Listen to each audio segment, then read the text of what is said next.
Narcotics Anonymous. Thank you. Okay, we've got Frankie that's kindly come over to share with us this evening. Just to say that the meeting is an hour meeting. We aim to close and be finished by 9 o'clock.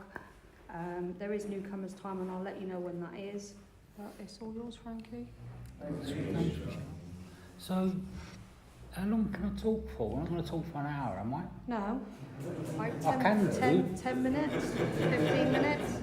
I'm so self-obsessed I can quite easily carry, order pizza. I like Wagamama's, but order pizza,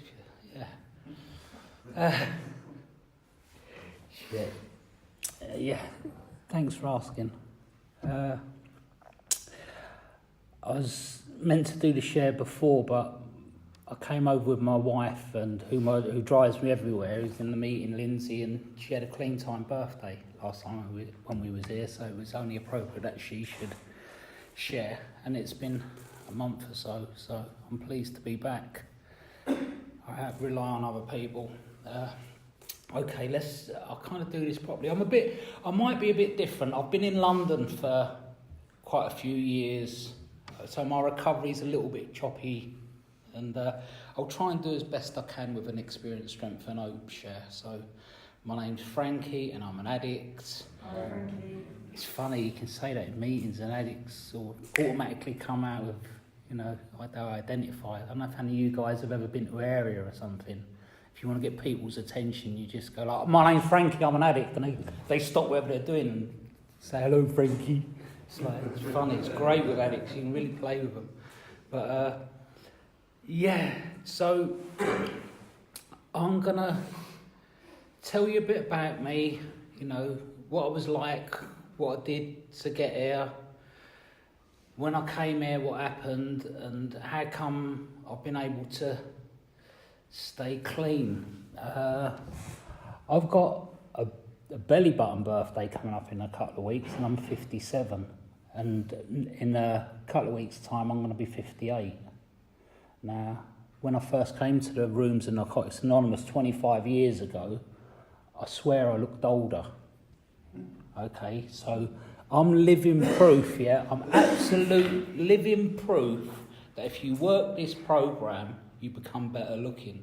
It's like, seriously. I'm absolutely, because if you saw me when I first come in, I was like, my glasses were sellotaped up, I was like 6 stone and throwing my weight around, it's like, so, okay, I first come to Narcotics Anonymous in 1992. I was in prison, and I've said this so many times now, what I called a screw at that time, I now call a prison officer, because I've learned that through doing H&I. And, it's that thing of the prison officer said to me, if you go to the NA meeting, you'll get some tobacco. Because in the Wandsworth prison that I was in, NA used to visit, and they used to give you packets of tobacco to take back to your cell, or take back to your drum, take back to your Peter, on the twos, and all that kind of language that used to go with it. And I didn't realise I had to let go of all of that. I didn't realise I had to learn a new recovery language when I came here. And that took a long time. So I went to the meeting. When I was at the meeting, there was a real famous footballer sharing at the meeting about his coke habit. I just thought, what a cunt, what a wanker. No. Don't like football, don't like famous people, especially don't like rich, spoilt, famous people. And it wasn't not for me, but something happened in that first meeting I went to. Someone had 30 days abstinent. And I hadn't really thought of the concept of staying clean for a month. It's something I've never really fucking thought about, it's like, if you don't have a drink over the weekend or so, it's like, you don't have a drink over the weekend. You don't think like, I'll have one on the Monday, like I've been 2 days off the drink. You don't really think like that till you got an habit, do you? Till you got a problem, It's like, I was 20 years drinking methadone, and a lot of my recovery was has really been helped through listening to shares and share CDs. because it helped me get an understanding of the literature. And I'm not digging out the older members of NA, but where I was in London, there was a lot of people who came from treatment. A lot of them had therapists. A lot of them were fairly wealthy, and they would tell me what their counsellor said. And one thing I kind of got on, I only had a secondary modern education, and I worked down the market in London. But I kind of got on that, it was about the literature really, and the share CDs kind of backed that up, because they started to say things in the share CDs which I wasn't hearing in meetings, and then you could reference it with the literature. But that took me 10 years. It was a 10-year process. Okay, before I came to NA, as I say, it was 20 years of being tied to the chemist. There was this thing I heard on the CD, which was, you don't go fishing on methadone. I know not everybody's on methadone, but even in the theory, I didn't do anything, really, unless I had my drugs with me. I was thinking earlier when we was talking about past times, and in the room when we was a bit earlier, I once went to Ibiza with a Vosine shampoo bottle full of methadone, believing they wouldn't find it because it was that same green colour, the green Vosine was the same colour as the juice, so I believed they wouldn't find it. But as it quite rightly says in the readings, it took me years to get this, and this is the reason I'm mentioning this. It's like I came to NA, and it must have been about 4, at least 5 years before I heard this, and I must have heard it thousands of times. And that is, we're not interested in what or, who you use, what you've done in the past, how much or how little you have. We only want to know about your problem and how we can help. Because I spent years coming in there telling you, you didn't have it as bad as me. I spent years coming in there wanting to share my stuff, because everyone around me was sharing their stuff. And I didn't realise that I had to actually follow these readings, because I fit this stuff. I can identify with a lot of the fuck-ups that you guys do, and I can hear a lot of your issues you've got going on and so on. And I have life stuff as well. And when I speak to my daughter, who's 26 with 2 children, when I speak to her, she has shit going on. She can't pay her gas bill sometimes. Sometimes she wants to kill her next door neighbours.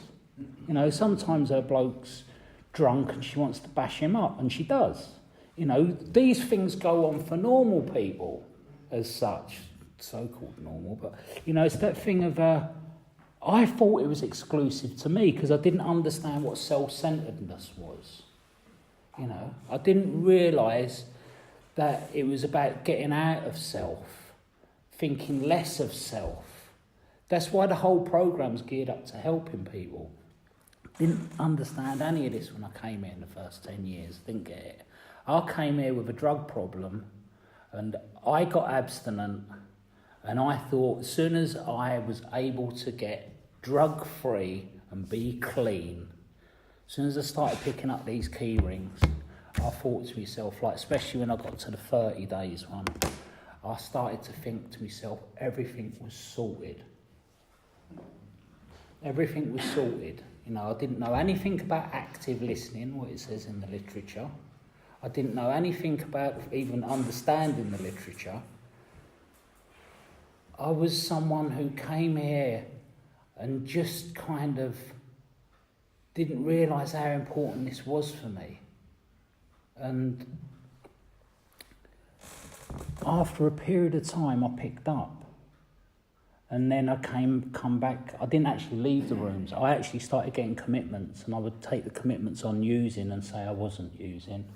I was a secretary for quite some time in Finsbury Park in North London, and I was using. I used to go out in between and go and have a pipe in the toilet and come back.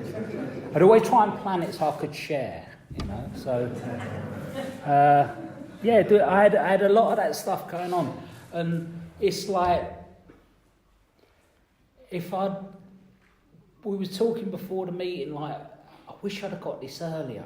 But you get it in the right time, don't you? You get it, it turns up in the right time. And there's this reading that took me 5 years to hear was, why are we here? I've got a little thing here, it says, on the reading we read it out in every fucking NA meeting we go to, and that was one of the other things I had that coming to NA. I used to think, why do they read the same fucking readings all the time? You know, fucking they're all dumb. And I was living proof that I was quite dumb as well, because after 5 years, all of a sudden it said, before coming to the fellowship of NA, we could not manage our own lives. We could not live and enjoy life like other people do. We had to have something different. We thought we'd found it in drugs. You know, I did a lot in my using, but I couldn't do anything without using. But it's about the end of the using, isn't it? It's about being the last shop on the block, sort of thing. I went from a place of, you know, having a business, you know, a house, all that, and losing and stuff. But the main point before I came to NA, before I ended up in prison, was I was on housing benefit, and I'd have a letter from housing benefit, and it would basically say, you need to come down and pay like the maintenance charge of £7, £8, whatever it is, and you're going to be in arrears and be evicted. And I'd look at that and I think, okay, I'd even have the money. But do you think I could go and face them people when they become them cunts they became? I couldn't face them unless I had some gear. So I couldn't do anything. You know, my mates would be still going out raving and doing stuff and that. And I couldn't go out unless I had something.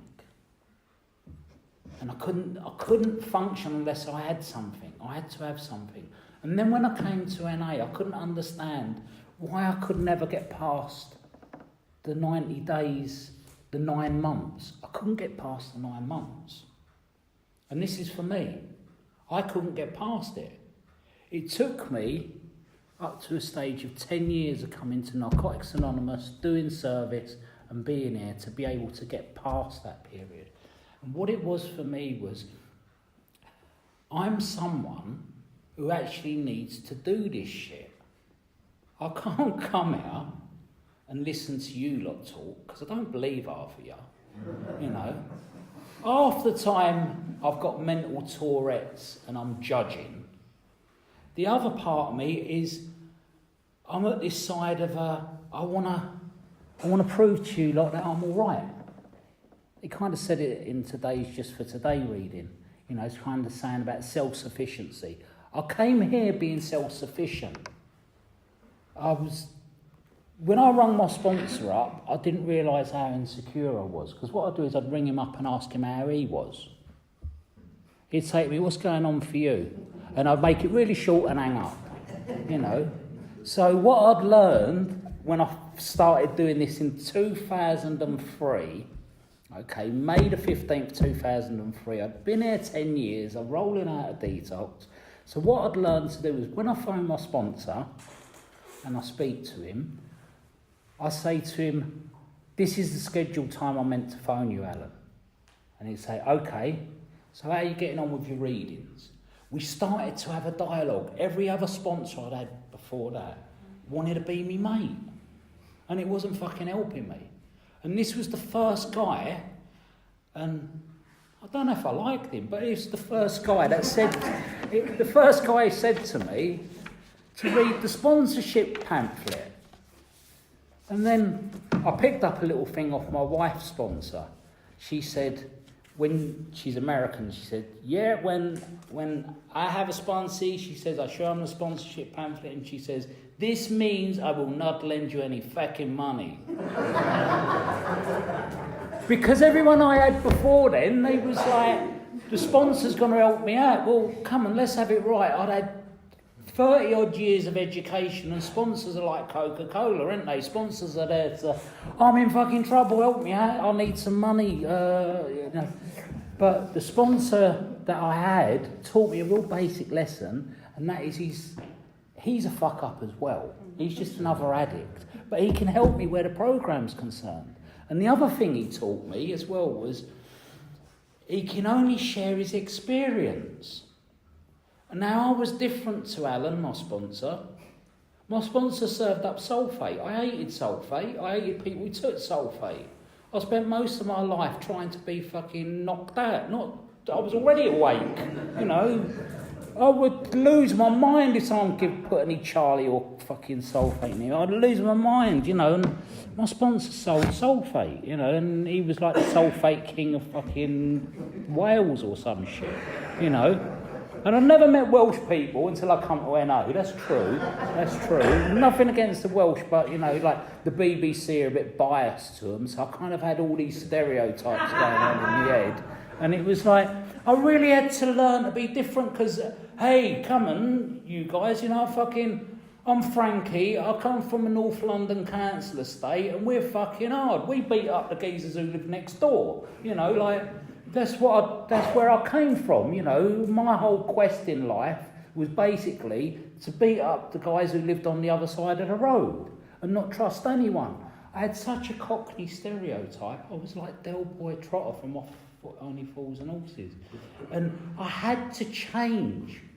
It was that thing of, you know, what H and I say, if you don't change, your clean time will. And all these little cliches that were going on were all slowly dropping in. And I started to work this NA program and go through the 12-step program. And I started to get an understanding of this literature. And I had to do some really drastic things.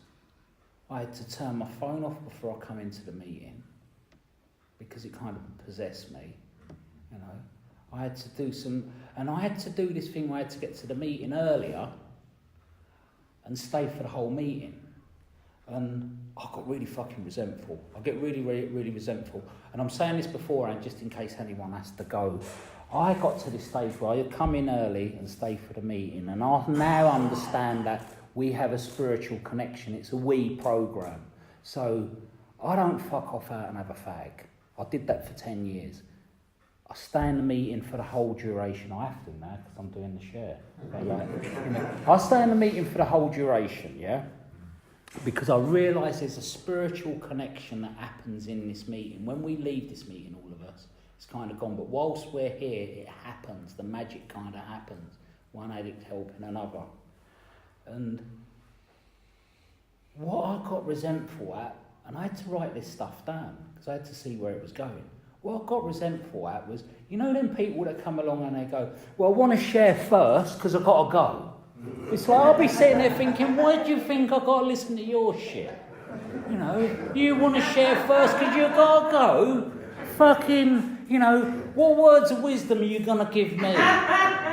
You know, and then half the time they tell you they're going to leave because their dog's sick. And it's like, okay, did I need to know that?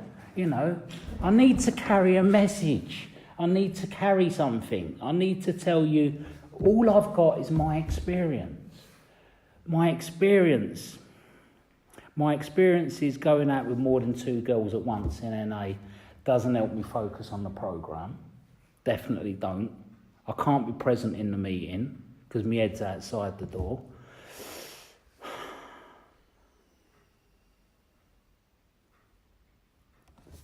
The other thing about the programme, what I have to share from my own experience is, and it's a really big thing, I'm powerless over what you lot say and what you lot think. And I hear people say it's none of our business. It fucking is my business. It is my business, but I can't do nothing about it. So the learning in that is I'll just end up driving myself mad. I will drive myself mad. I have to understand the concept of powerlessness. You know, my thoughts are unmanageable, my feelings are unmanageable. That's the whole point of the programme. You know, and the reason I was picking up the thing about why we're here, and I realise it's come up 20 minutes and I'll cut it short, is because I had to understand this mad language of the steps, which was with step 2, and, you know, a power greater than myself.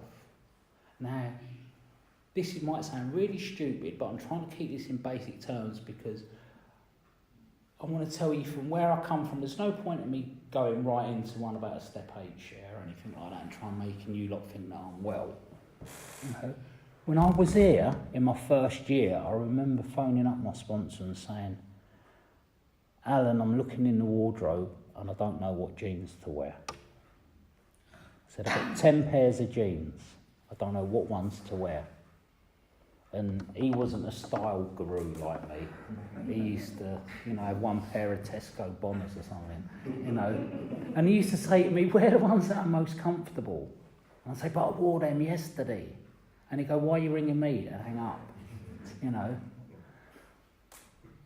He's only there to help me with a programme.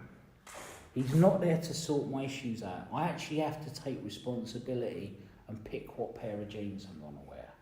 I have to take responsibility to get to the meeting and be there early. I have to do all this stuff.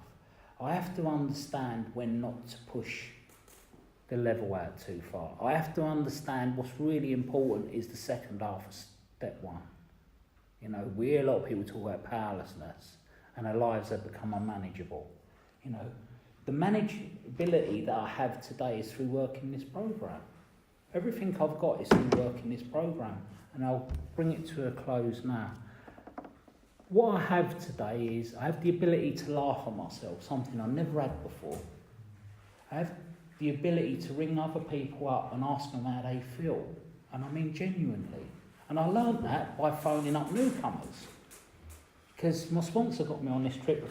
If you feel bad, phone a newcomer up and ask them how they feel and don't say anything. It's really challenging, it's really hard.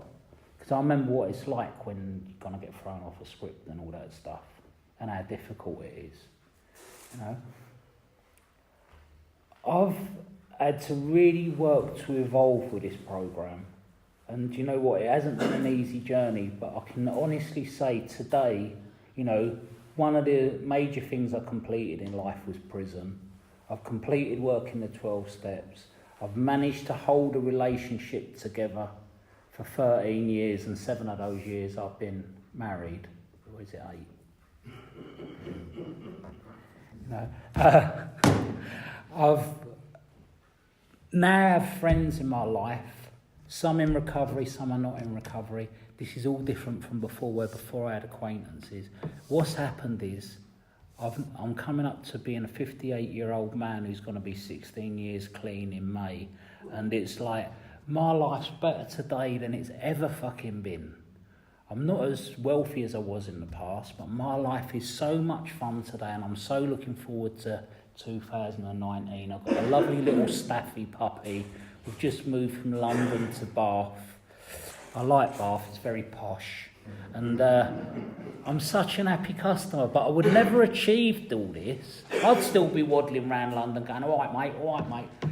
If I hadn't have done the 12-step programme. I wouldn't have a beautiful wife if I hadn't have done the 12-step programme. And it's all based on my spiritual well-being. And I get my spiritual well-being by attending meetings, working the programme, connecting with you lot, and doing all the suggestions. And thank you, Michelle. I'm going to leave it there. Thanks, Frankie. Thanks for coming over, Frankie, and thank you for your share. It was a really random kind of, I didn't know where I was going with it, share. You fit in this meeting then. It's great. We all do it.